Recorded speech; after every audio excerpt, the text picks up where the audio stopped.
Hi, everybody. Welcome back to Unbothered. It's Alexa. And Chloe. And today we have a very special guest. Hi, my name is Seana Iwanyk. I'm a licensed therapist in Los Angeles. And these are my favorite episodes. I love when we have our therapist friends on because we get to actually break down things, conversations that Chloe and I have all the time, conversations we always have with our friends, but with a real professional that can guide us through these conversations that are specialized in what they're doing. And today we are talking about female narcissists. This was something that we've been wanting to talk about for a long time because I feel like there's a lot of dialogue around male narcissists, especially in romantic relationships and parental relationships. But I feel like we are neglecting these narcissistic relationships and female friendships. So that's what we're going to dive into and talk about today. Also, in professional circumstances or familial circumstances or romantic, I would love to learn more about female narcissism. So I'm so happy that you're here. Thanks for coming. Thanks for having me. And, narcissism is one of those things that's become really, really popular in the lexicon. People like to call everyone a narcissist. It's sort of used under that same guise of like, oh, toxic. Everything's toxic. And narcissism comes up a lot right now, especially with social media and TikTok and all that. And narcissism and narcissistic traits are prevalent, and they're supposed to be. Frankly, we all need to have a little bit of narcissism to have a good sense of self. And there are people out there who have really, really inflated egos. They are very successful often, and they can be very narcissistic. But to have an actual diagnosis of narcissistic personality disorder has a whole set of, very, very specific diagnostic criteria that most people don't actually fill at the end of the day. And does that criteria look and present different in women and men? Yeah, absolutely. The kind of classic diagnostic criteria for NPD that the DSM gives us is really, really heavily focused on this idea of grandiosity. The word comes up a lot in the actual diagnosis. I actually looked it up in the DSM this morning to make sure I still had it down. It comes up constantly. It's the idea of being grandiose, being bigger, being superior to everyone else. And in men, that usually looks like a lot of aggressive behavior. It looks like a lot of outwardly bragging. Yeah. In women, this comes up very, very differently. And it's one of the reasons that 75% of NPD diagnoses go to men and not women. And that doesn't actually mean that only 75% of narcissists are actually men. It's probably much more widespread. Wow. Can you explain what the DSM is for those who might not know? Of course. My apologies. Okay. The DSM is the Diagnostic Statistical Manual, and it's basically I wouldn't even say the gold standard. It's the giant book of all the diagnoses that a therapist or psychologist or psychiatrist might make. So that's where you're going to find your depression, you're going to find your anxiety, you're going to find your substance use disorders, you're going to find all your personality disorders, and you're going to find a lot of, frankly, really wild shit that you didn't even think about, where you're just like, I didn't know that this was something you could be diagnosed with. Cool. Like what? There's things that they talk about like trichotillomania, which is the whole pulling out your eyelashes or pulling out hair. I mean, a lot of behaviors and a lot of mental disorders in one way or another are responses to discomfort at the end of the day. So when we're talking about female narcissism, how it shows up in them, what are the common traits of a female narcissist? So it is a lot more, we call it vulnerable narcissism. And it gives this appearance of vulnerability. There's a lot of victim playing behavior. There's a lot of manipulation tactics. There's a lot of passive aggression. It's like that idea of perceived slights leading to giant reactions. And it all comes down to this giant desire for validation. That's where a lot of narcissism in both men and women, it is this desperate desire to be validated at all times, because the self-esteem of someone who is diagnosed with narcissism is, their self-esteem is non-existent. They don't have it. They're horribly insecure. But that's what this whole pattern of behaviors is meant to repair in some way, shape, or form, or to cover up or to protect, is to protect the ego at the end of the day. Wow. I have not even heard that term before in my life ever. Truly. Of all of the TikTok, the mental health world that I've been in, I've never, ever, ever heard of that. That is just crazy. Of it coming through as vulnerable? Yeah. Yeah. I mean, well, it makes sense to me. And it makes sense that, and this is why I wanted to talk about it, because it's harder to identify, or it's just not ever discussed. So I think when you think of a narcissist, you're thinking of I mean, I think he's a couple of things, but like Patrick Bateman, for instance, I'm like, that's somebody who has, grandiose personality and everything's about him. He is probably also a psychopath or a There's a lot of sociopath. murdering happening. Yeah, there's a lot. For like a regular narcissist, you know? Yeah, but when I'm thinking about it, I'm thinking I don't want to like name a politician, but there's a handful of men that you can point out and go, okay, that guy is a narcissist. Do you have any female fictional characters that you can think of that would probably fall under being a female narcissist? Oh, that's an interesting idea. The evil queen, Maleficent? I don't know. She might be. It depends. Actually, you spend a lot of time in grad school diagnosing fictional characters. That's It's my a favorite huge thing. part of your like training for some reason because it's not you're not necessarily going out and diagnosing people in life because you're not qualified. So you watch movies and you try to diagnose people. It's actually pretty fun. I would say there's a lot of these women who are kind of in like the what's the term I'm looking for? Like this sort of anti-heroine female character, Rosamund Pike in Gone Girl. Okay. I don't know if she'd actually fully qualify as a narcissist, but her entire thing is her husband exists to feed her ego. And when he fails at that, that is when she decides, okay, I'm going to frame you for my murder. Which might be like a few steps beyond what the average narcissist might do. Sure. When a relationship starts to break down.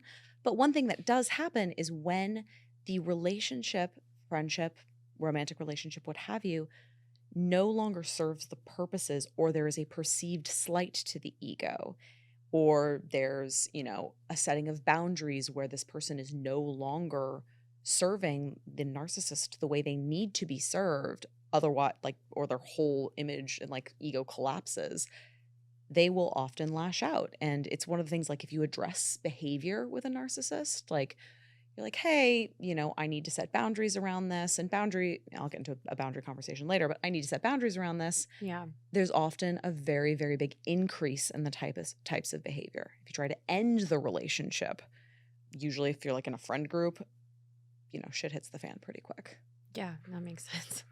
What are some common manipulation tap dances? What are some common manipulation tactics that we'll see these narcissists use? Kind of the most classic one is playing the victim. In every scenario, they are the victim of their circumstances. I heard someone talking about this, or they were describing a friend once, and they were like, she always seems like she's a damsel in distress. And that seems so opposite of what you would think of a narcissist, especially a male narcissist, who is always, I am on top of my game, everything is perfect, I can do no wrong. And if you look at it from sort of the kind of classic female narcissist point of view, it's anything bad that has happened to me. These are the circumstances. I had nothing to do with them. Mm-hmm. There's never any accountability, Never. ever. And there's really this desperate desire for that validation and attention that comes with it. Because it's if you this is just really relevant to a situation right now. Okay. You say all these things and I'm like, oh my God. Wow.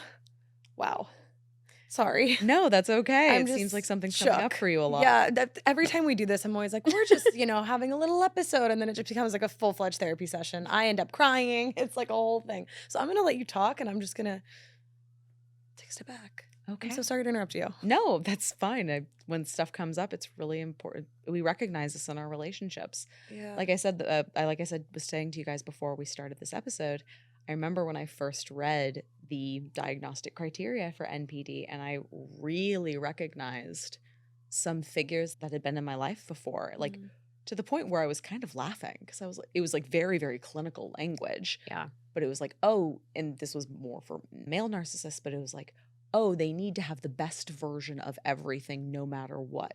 And I remembered wild, specific things that this one person that came to mind needed to have the best doctor, or the doctor that, Hollywood stars used. And I was why? This is just your GP. What is going on? And I recognized later, oh, this is part of that, part of these narcissistic tendencies. And we see these in people in our lives a lot. I saw you have a war flashback. Yeah. We're both obviously very interested in psychology and human behavior. And I sat with my therapist on the floor once with her DSM, and we were going through, there was someone in my life and we were going through all of the things. And she's like, I'm not diagnosing someone I don't know, but let's talk about like your experience with this person, and let's talk about what the diagnosis would be. And I was just laying on the floor by the end of it. And I was like, oh my God, it's so interesting how much you don't know until you know it. But as you were saying before we had our little Panic.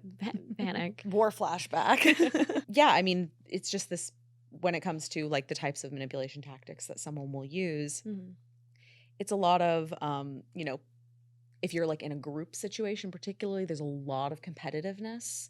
There's a lot of pitting people against each other, usually under the guise of like concern, like, oh, like, aren't you really upset that like Sandra said this about you? Like, this feels like it must cause a lot of issues. And I was like, what the hell is going on? They'll kind of put themselves at the center of that. And it's not, it's like friendships to a narcissist are to feed the narcissism. They're not real deep friendships. And that's not to say, I think this is an important theme to hit on, like narcissists are not like horrific people who are doing things just because they enjoy being assholes. No one is the villain in their own story. Yeah. Like ever. Even if if you're a serial killer, you're still not the villain in your own story. Most other people are going to find you to be the villain, but a narcissist is not the villain in their own story. Do you find also with female narcissists in their friendships, the second you don't serve a purpose for them anymore, they make you the villain? Yep. And they make you ostracized, and they turn the whole group against you. And if you're somebody that wants to call them out on their bad behavior, it's like what typically, once a narcissist is done with you or you've served the purpose, like how do they usually react?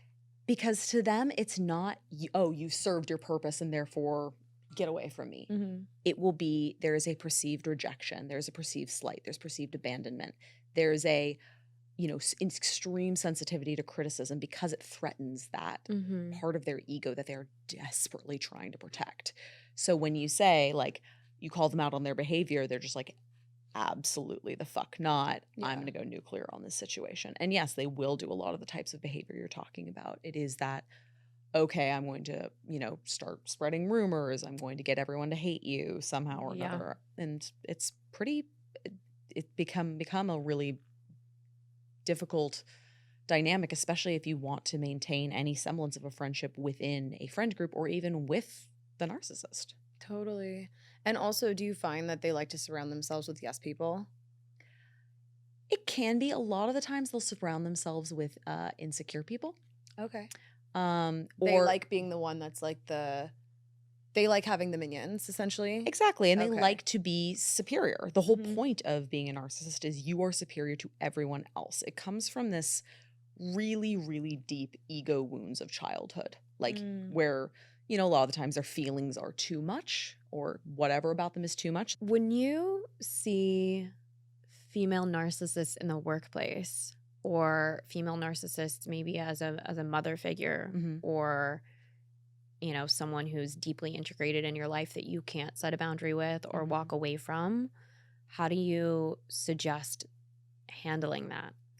Oh, narcissistic mothers are like a whole giant diaspora of therapy. Like, there's a lot of people dealing with lock narcissistic. In, babe. You have a narcissistic mom? Okay, we got some stuff to do, especially daughters of narcissistic mothers. It's like a class of humans that there's kind of classic symptoms of that, and it's really common. It makes a lot of sense. And if you've got enough of an issue there, like if your mom was really emotionally abusive and really narcissistic, there's the chance that you're going to come out on the other side as like, insecure, hypercritical, all those things of yourself. Yeah. There's also a chance you're going to come out on the other side as a narcissist yourself because you were too much. You were a reflection of her. And the only way to function, to protect yourself, to protect who you are is to not need anything and is to be better than everyone else. Yes. Yeah. Would you say, okay, so what I understand about narcissists is specifically when it comes to like romantic relationships is that they need a form of supply or they're ego fed, and then eventually they'll discard and get new supply, so on and so forth. How does that work if you're a parent, right? Do they need supply from the child and they do the discard all the same? Or Yeah, they do. It all happens at the same time. Especially narcissistic mothers and narcissistic fathers too, see their children as an extension of themselves. So if their child fails, that reflects badly on them. Or if their child does anything wrong or isn't perfect in every way, shape, or form, it reflects badly on them. And that's when they lash out. So they are getting this supply constantly from their kid of like, you are going to be perfect because that reflects on me. If their kid fails, and if they're like, and we go into that cycle of, okay, there's a perceived rejection, we have to protect the ego of the parent can't realistically get rid of their kid. They're just going to lash out and make it a bigger problem. It's just going to kind of constantly be the cycle, and the kid is going to constantly be fighting to get that parental approval and to avoid this giant blow up that's going to happen. yeah. So that's where you end up with kids who are really, really perfectionists, who are really, really hypercritical, end up in codependent relationships, have insecure attachment, all of these fun. Yeah. All these terms just keep coming up in every episode we make, and I just keep feeling sad for my little self. It's just, I know everyone listening, so many of us can relate to it, because if you find your way here to a podcast to kind of find some community, it's just, I feel for everyone. I feel for everyone and what they've been through, and feel bad for myself. And I'm not a victim of the situation, but as I kind of realize, you know, even with a lot of therapy and being within the mental health community, it's like it really is a lifelong journey of healing. Yeah. And it feels like the second you're like, okay, cool, I just got over all this stuff with my parents, it's like, here's this new person. Here's this new experience. I don't know. The optimism is, I feel like every time after getting through things, you can spot it sooner. You know how to combat it. I don't know. I always just try to find the optimism in every situation. And usually I'm not usually the one to make these comments on these episodes, but I don't know. Lots of feelings today. It's been fun, and also like unearthing things Alexa and I didn't know we still had whenever we have therapists on. And we're like, oh, it's like not so funny when we're not just like laughing about it anymore. We're like, oh, we have some deep traumas we need to like go work through. I also wanted to touch on what it can be like to be friends with a narcissist a little bit more, or even just a workplace dynamic. You made a really good reference earlier. I was asking about this off camera, and you referenced a scene from Mean Girls. Yeah, there's that scene where it's like, you know, the very, very early 2000s dated three-way calling scene where, Is Regina George a narcissist? Or is she just a teenager with narcissistic traits? I'd argue the latter probably, because you see she actually comes out on the other side of it at the end of the movie. She grows out of it. I mean, not all narcissists can get hit by a bus and learn things about themselves, but I can't imagine it hurts. But there is a scene where Regina and Katie and Gretchen Wieners. Gretchen, thank you.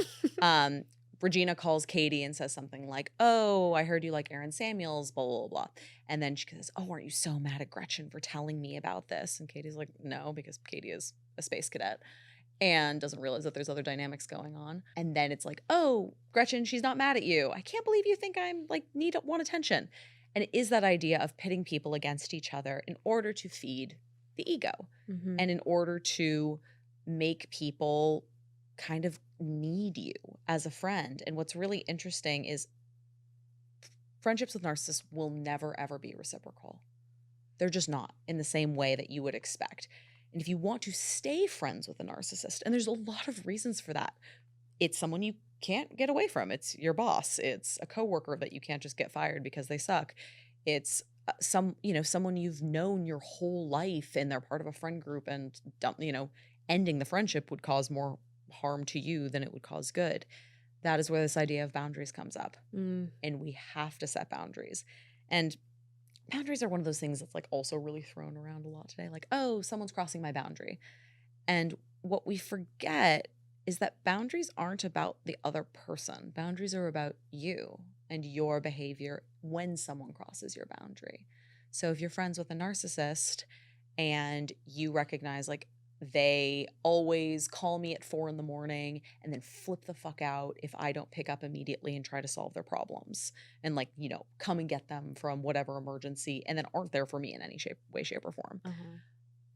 So your boundary can be like, I'm not going to pick up my phone at 4 a.m. That person can flip out all they want and they can keep calling me. I am still not going to pick up my phone. Or I'm going to, if it's a parent and it's, your parents kind of doing whatever the thing is that's, crossing your boundary, and you have said, I'm going to end this conversation if we keep talking about this. The other person doesn't have to change. We're never asking someone else to change. We're changing how we respond to a situation. How do setting boundaries usually go with narcissists? Oh, it's ugly. People who like crossing boundaries don't like them being set. I said recently, if somebody is upset that you have a boundary, it's probably because they benefited when you didn't have any. That is a very, very accurate and wise statement. Yes, it's true. Mm-hmm. People benefit from you not having boundaries. Yeah. And I think setting a boundary with a narcissist is really scary because you know that you need to do it for yourself, but you also know that the backlash, like it's almost, to me, what it feels like is seeing the water pull out from the beach and then a tsunami is en route. And I feel like I pressed the button to do that by setting a boundary when it comes to doing so with a narcissist. How can people go about doing that? What should they expect? I would say that some of the really valuable things is remembering that you are not asking anyone else to change. And that's the thing we forget about boundaries. That's the thing that boundaries really, really get lost in the cultural conversation. There was that sort of classic thing, like, what was it, 2 years ago, where all the text messages came out with like Jonah Hill's. Yeah, we were just talking about that. He was like, oh, well, you posting on Instagram is violating my boundaries. And it's like, that's not what boundaries are, babe. Wrong. Also, she's a surfer. Yeah. Okay. But like the whole point is the way to have framed that in this particular things, I'm certainly not calling anyone a narcissist in that situation, but it's that, okay, if you're going to be posting photos of yourself in a bikini on social media, I'm not going to follow you because it makes me uncomfortable. Mm-hmm. That's all it is. You're not asking anyone to change when you are setting a boundary. You are changing your own behavior. And with a narcissist, that still might not look good. You don't necessarily even have to verbalize it. It's just choosing to change your own behavior and choosing how you're going to respond to situations. And then it's sticking to it. And that's the thing that's really hard with boundaries, because it's really easy to set them. It's really hard to stick with them. Yeah, I have a hard time upholding them. And then when I do uphold them, I'm not trying to make people change, and they usually don't.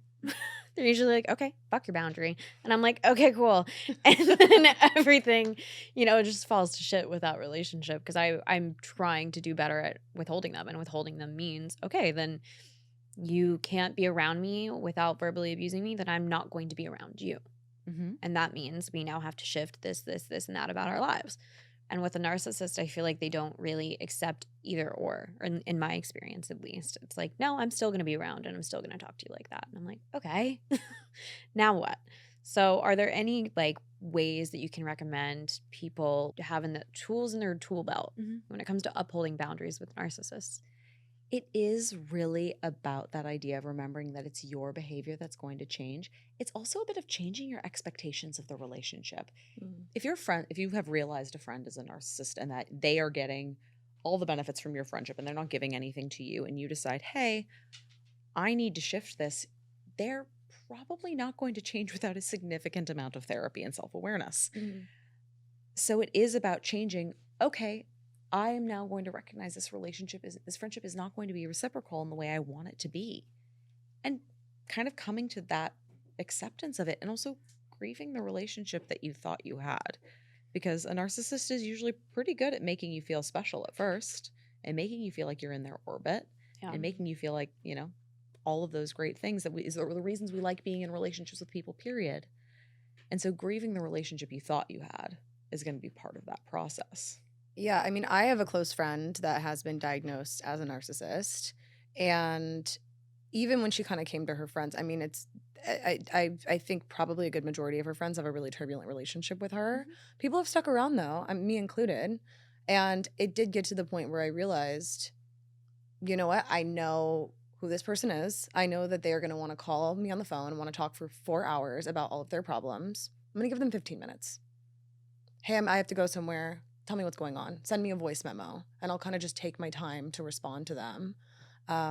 But yeah, I mean, it took friends for so long. And I think for the first couple of years, I didn't really notice anything. And then I think a lot of things happened in their life to the point where it was like, oh, you can't really hide what this is anymore. And I finally, or maybe I don't know, maybe I did. But I've been able to kind of navigate this friendship with a narcissist with extreme boundaries and really not having any expectations for them. But that's also sad because you're like, you do want to have that really, really intense, deep connection. And in some ways I do kind of feel like I'm just friends with like, I'm like holding on to pieces of a ghost. And I also, something that's really important to me whenever we talk about any diagnosis is to kind of see the other side of the coin and bring optimism. We briefly talked about BPD on an episode, and we shared like kind of like what was scary about it, what wasn't, but also on the other side of the coin, like the good traits or the optimism if someone does find themselves with a diagnosis of narcissism. Like where is the optimism in that diagnosis? Well, like everything, narcissism is a wild spectrum. Like I said, most people have to have a dash of narcissism to kind of have a healthy self-image and to be, you know, to believe themselves to be good and unique and special and to have a good place in the world. When you are when you have full-blown NPD, that is very, very inflated and you are more special than anyone else who has ever existed on the planet. But being diagnosed with this doesn't mean, you know, you can't have relationships. It certainly doesn't mean you can't be successful. Really, really successful people. I mean, most people I know that are really successful do.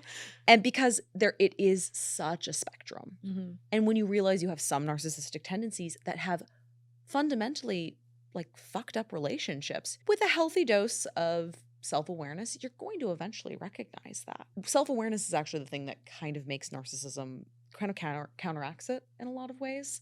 If someone can be really self-aware and know this about themselves and they can recognize those patterns and they figure out where this came from and experience actual vulnerability and experience actually having a blow to their ego that doesn't ruin their life, that's when you start to pull away from it. You know, if you're at Patrick Bateman levels, I'm not qualified to work with you. But if you are someone who just recognizes I'm always the victim in every scenario, I always think I'm the best at everything and that everything is always happening to me and I don't have accountability and everything, and you're able to like kind of sit with that and sit with a therapist and start working through some of that, you can use some of those traits to your advantage in major ways. You can have a very, very, you can start to rebuild the self-esteem that basically didn't exist. And that can be really, really important and very valuable. But like BPD, like other personality disorders, this isn't something that happens with, okay, I saw a therapist for 3 months and I took some antidepressants and now I'm feeling good. It's part of your personality. That's why it has that designation. And it takes a really long time to work through some of that and get you to a point where you can have more authentic relationships and you can start to really notice what behaviors are affecting the people around you and are making your life less fulfilling than you might want it to be. Something you struck me with. Just throwing shit over from the side. Something you said really struck me. Do female narcissists struggle with being vulnerable? Because we know they're leveraging vulnerability. It's not real vulnerability. So it's just all a facade. Performative vulnerability. It's kind of performative, and it's not, and it's not always like, you know, with narcissism, with a lot of personality disorders, something like BPD is a really good example of this. It's not that someone is saying like, I want to fuck over my friends and I need them to feed my ego. A lot of them believe like, you know, they're buying their own bullshit. They might even think they're being vulnerable, but they're not. They're protecting their vulnerability. They're coming at it like like, look at all these things that I've been a really big victim of. Look at all these, you know, like, oh, I'm struggling so hard in this.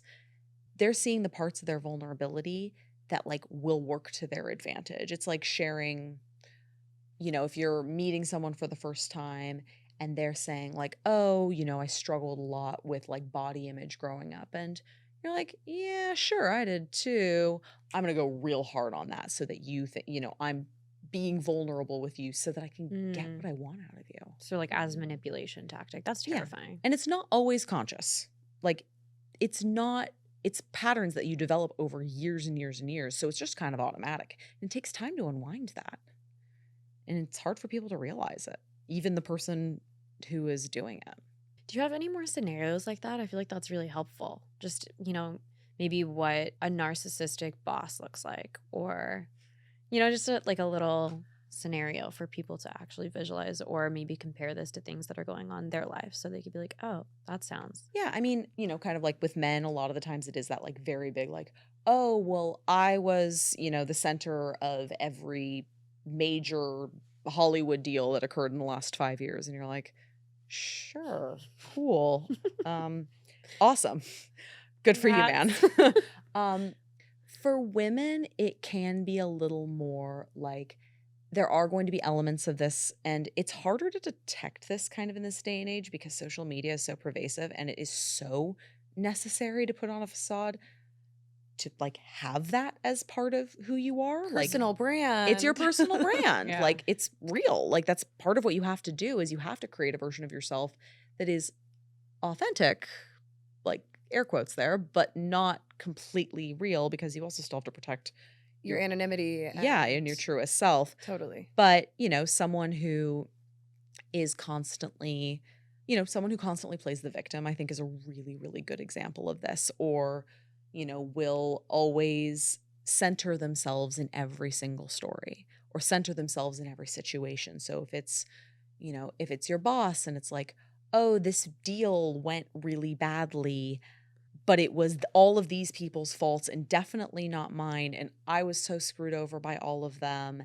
But also I'm like the center of this story and I have, I will either save the day or absolutely none of this was my fault and I will take no accountability for it.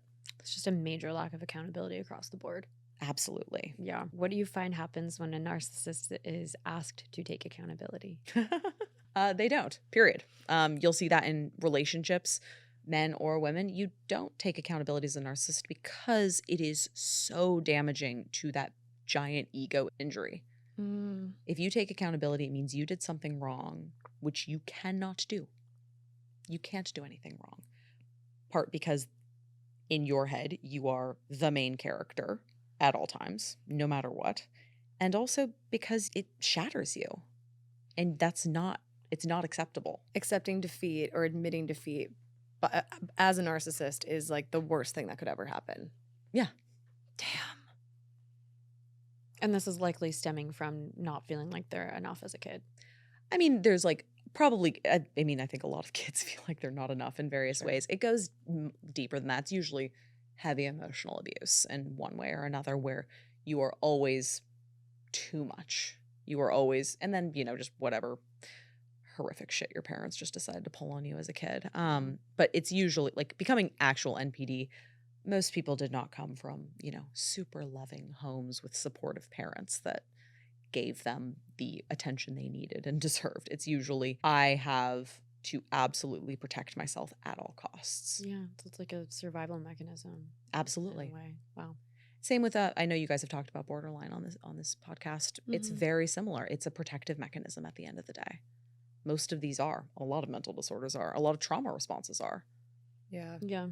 Which is why it's important to have empathy with people who have NPD. I feel like they're villainized. As soon as it became a buzzword, everyone was like, you're a narcissist. Everybody's a narcissist and narcissists are evil. And it's like important to also look at where it's stemming from and why these people act this way and why they feel that way, because it's just sad.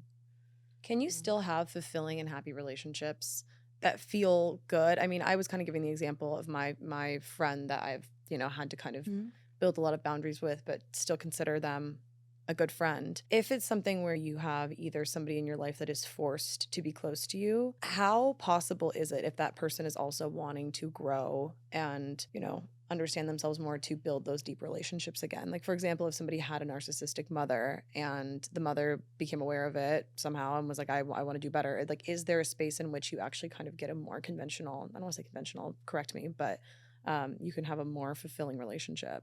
Absolutely. How hard is that? Really, it's hard, and it comes down to, a lot of it comes down to the person who has been trying to make that change and them making the change and proving that they have the change and proving over and over and over that they are working and that they are trying to do better and recognizing those tendencies in themselves. Because like most things, we're rarely, there's no like version of us that's like, I've hit like the enlightenment, fully healed version Yeah. of myself. Yeah. No one has that. No, that'd be great. That's ac- very not. I would also argue a lot of narcissists believe they have. Oh my gosh. No, are they reading all these books being like, this is who I am. I have I have discovered that I have found true brilliance and true peace. Is what are like some like therapy talk phrases that narcissists use frequently? Weaponize? Oh, I like weaponize. That's a good one. Or like, I think it's this. It is this. I think trauma is going to be a big one. They're just going to say, "Oh, you know, my trauma, my trauma, my trauma." They're going to talk about boundaries a lot because people are going to violate their boundaries, and that gives them excuses to lash out. They're going to use all the same therapy buzzwords we all use. Oh my God, I feel like we're in this like really crazy. Like, how are we supposed to know anymore? Like the Spider-Man meme? Yeah. What the one thing we didn't touch on is Yeah. what it's like to be in a relationship with or married to a woman who's a narcissist. I think it's going to be very similar to what it's going to be like to be friends with someone. It's going to be a lot of you are there to feed their ego. And when you fuck up, because especially when you're married to someone or you're in a long-term relationship with someone or they're your parent or family member, you're going to screw up. You can't be perfect all the time. They're going to lash out. There's a really classic dynamic of NPD and BPD in a relationship together. And it is, I don't usually do that kind of couples work because that's I can't more imagine. than Wow. I'm capable of. And on is a it They're daily attracted usually to each other? it becomes it's a cycle that feeds off each other because when you have NPD, you want someone who's going to feed your ego. People with BPD often like just are like loving until they have a perceived slight and then they fly off the handle. And same with someone in NPD. It's a very toxic cycle, and those are couples you don't really want to be around as a therapist or as a friend. So that's like one dynamic that can be really, really tough, and it's really hard to work with, and it's very hard to heal. I actually don't think I would work with a couple that was both dynamics. But when you're in a relationship with someone like that, it is about feeding their ego. So when you do something wrong, they will react and it will be ugly. And it's because you kind of like with the narcissistic parent, you're an extension of them. So if you do something wrong, it reflects on them. Right. And you're damaging their image and their ego as an extension. Do narcissists tend to have a specific attachment style? Like avoidant? I'd say it's either avoidant or very, very anxious, or like some weird combination of the two, because it is, they desperately need that person to reflect well on them. So they'll like let them go. I think it would be a little more of a chaotic attachment style at the end of the day. I don't think it would be terribly consistent. Yeah. Because it kind of flips depending on how well you're doing in their eyes and how well you're reflecting on them. So if you're somebody that's dealt with a female narcissist and it's been kind of like a newer realization, where would you tell people to start first in their healing? Assuming they are trying to get out of that relationship. Assuming they're like they've just walked away from it. Okay, they've walked away from it. And they're accepting it and they're seeing all of the, life with that friend is flashing before their eyes. It's like, where do you start in that grieving and recovery process? Day one even. What's kind of the plan that you would map out for somebody? Acknowledging that grief, I think, is super important because when we're friends with someone, walking away from a friendship is brutal. Yeah. It sucks. It sucks. We've all done it, and it's really hard. So allowing yourself to grieve it, even if you know it was the best thing for you. Like, it's okay. It's okay that you're upset. It's okay that you're grieving it. It's okay to grieve the friendship you had. It's okay to grieve the friendship that you could have had that never actually existed. So that's part of it. Acknowledging that you might feel a lot lighter and being okay with that. It's exhausting. It is exhausting. So, kind of acknowledging that you're going to feel lighter and learning how to probably forgiving yourself for not getting out of it sooner, because I'm going to hazard a guess, if we're talking about real situations, you've probably spent some time beating yourself up for sticking around with that stuff for so long. Yeah, I was going to ask if that's normal. Like just feeling like, oh, how did I find myself in a situation where I was treated like this for so long, and I don't have like I've been in therapy this long, and I didn't have enough in me to be like, okay, we're done. I find that you okay? Yeah, I'm just getting kind of sad. I'm just feeling some things. I lost my train of thought. That's Because okay. you looked at me and you got worried about me. Yeah, I saw you. I was like, are you okay? Okay. Well, we were talking a little bit about like the kind of the steps of like how to recover from one of these friendships. So there's the certainly grieving it, there's certainly the forgiving yourself. And then I'd say from there, it's a lot about how you kind of recognize things going forward. Mhm. It's about, okay, what boundaries are important to set with myself? And what do I need to do differently? There's probably some building back up of your own self-esteem. Like it's real rough, and like there's a lot of, mean girl behavior and cutting. And if you've walked away from the friendship, there's probably been like you've left, there's been like a, giant shit show left behind you that is going to sting. And there's going to be a lot of stuff to work on. So, thinking about the elements of your own self-esteem that need to be worked on and repaired, and then really recognizing what boundaries are meaningful for me in the future in friendships, period. Mm-hmm. Different friendships are going to have different dynamics, but there's going to be some non-negotiables. Yeah. Something I had to learn to live with a couple years ago. I had to really walk away from, I think, a lot of relationships in my life that at least people had narcissistic traits in, realizing that that was something that I was really attracting in friendships, romantic relationships, kind of everywhere. And I remember my therapist said something to me. She said, you need to be okay with being the villain in somebody else's story. And this conversation has even furthered that, as it should almost be celebrated to be the villain in a narcissist's world, because it means you got out. Absolutely. And it's kind of like what I was saying earlier. No one is the villain in their own story. Exactly. So if you are the person who's going to walk away from a narcissist, you are a villain to them, and you always will be. And you have to live with it.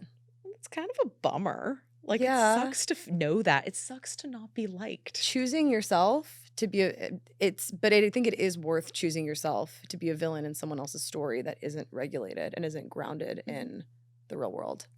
Absolutely. We have to occasionally pick ourselves, and that's a little bit of the narcissist in all of us, and that's okay to have. Well, this conversation has been incredible. Thank you so much for being here and sharing everything. And just, where can people find you if they want to follow you, if they want to reach out to you and potentially work with you? Great. Yeah. Thank you so much for having me. This has been really wonderful. You can find me at thislifetherapy.com. I'm part of a group practice that works out of LA, and that's where you'll find me at. Incredible. Thank you again. I'm now feeling so many things. I hate leaving the podcasts on a sad note, but this was really important. And if you guys wouldn't mind, please give the podcast 5 stars. If you want to follow us on TikTok, it is at Unbothered Club. Instagram, it is at Totally Unbothered. And if you want to follow my personal socials, at Alexa Losi on Instagram, at Alexa.Losi on TikTok, and Chloe is Chloe Madison across platforms. We'll see you guys next time. Thanks for listening. And hopefully this was something that will make you feel a little bit less alone and a little bit more seen.